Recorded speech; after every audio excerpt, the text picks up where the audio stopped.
Good morning, good afternoon, ladies and gentlemen.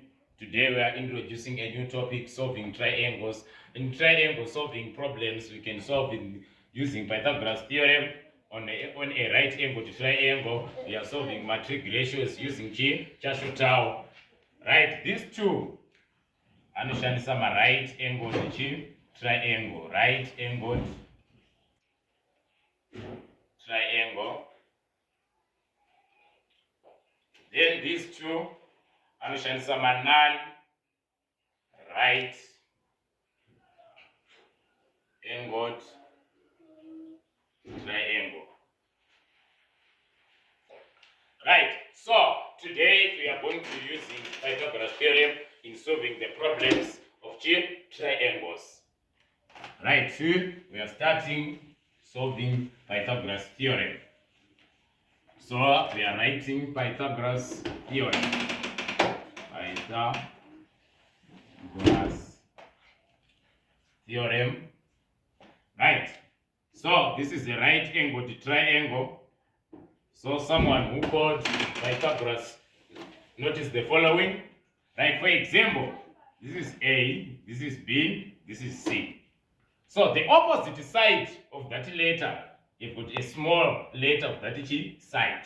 So for instance, this side, you've got a small c, this side you've got small a, this side is small b.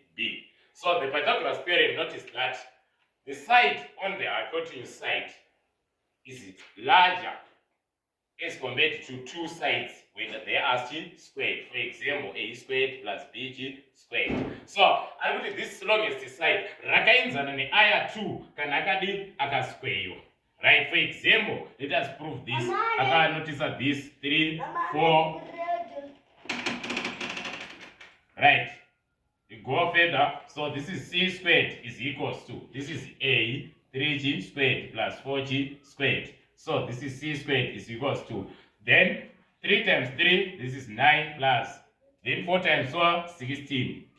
So c squared is equals to g 25. Then we are finding the square root of g 25. Then you can squared na square root of check.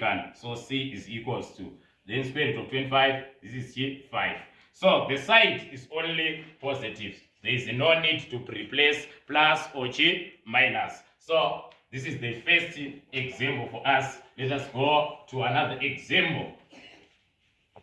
For instance, we are given another triangle. Right, this is 10, this is 6, this is x. So to solve this problem, you should state and to identify your hypotenuse, the longest side. This is the longest side. Then you start to write this here, the longest side. For example, our longest side for this triangle is 10. So we are going to 10 squared is equals to 6 squared plus xg squared.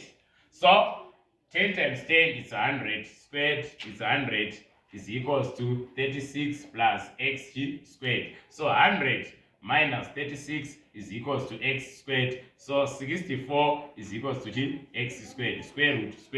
Then square root of a 16 is 8 is equals to x. This cancel and this cancel. Then this is our solving a right angled triangle. Let us go to a bit complicated thing.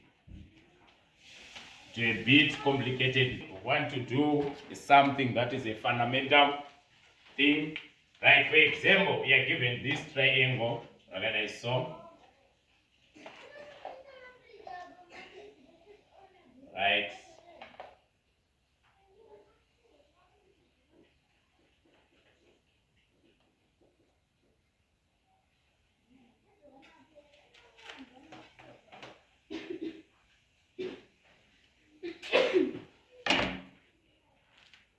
Right. We are given this side.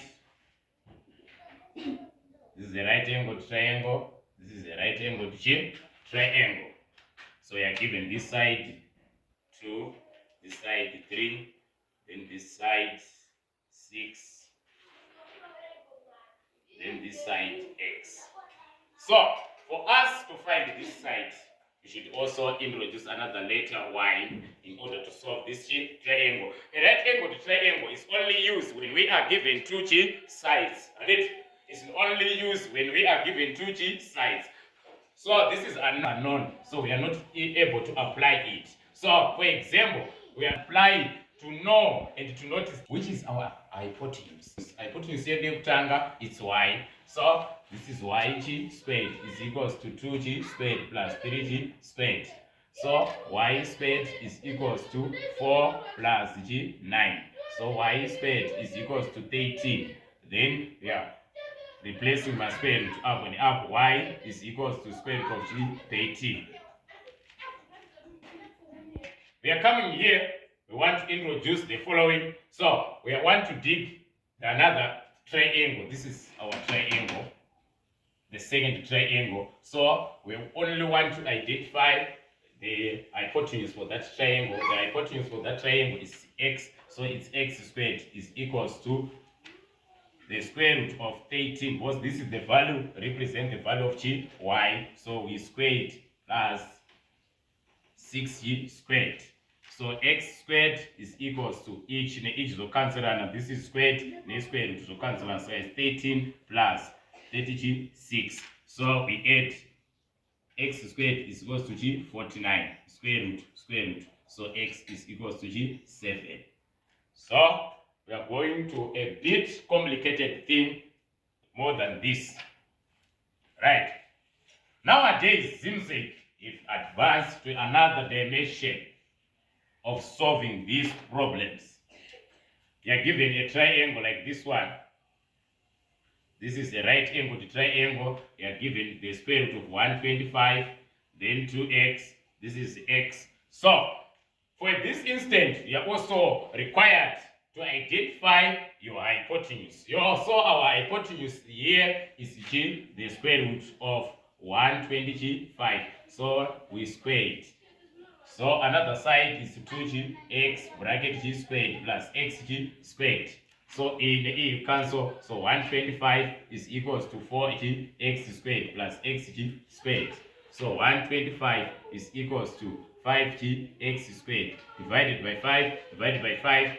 So it becomes 25 is equals to xg squared. Find the square root, So 5 is equals to g x. Stop. Right, we are given another triangle with a more big challenge. For example, we are putting square root of x plus 8. This is another side of x, another side of g 12. So we are starting writing at our hypotenuse side. So it's x plus g 8 bracket g squared is equals to x squared plus 12g squared. So this means we are multiplying this bracket twice. For example, so we are x plus 8 bracket x plus g 8 bracket is equals to x squared plus 1g 44. So it's x open bracket. We are expanding this g bracket more like what we do in algebra. So it's x plus g 8 plus 8 open bracket x plus g 8. So it's equals to x squared plus 1g 44. So x times x is x squared plus 8gx plus 8gx plus 64 is equals to x squared plus 1g 44. So x squared is plus 8 plus 8, that is 16gx plus 64 is equals to x squared plus g 144. So x squared, we are jumper achibva to another side, it becomes a negative g x squared plus 16gx is equals to 144 minus 64. So x squared minus x squared becomes 0. Then we remain with the g x squared, which is g equals 144 minus 64 becomes g 8 divided by 16 divided by 16. Then x is equals to g 5. For today, I think it is a good day and pleasure to have this. For tomorrow, we will continue doing the same thing. May God bless you in abundance.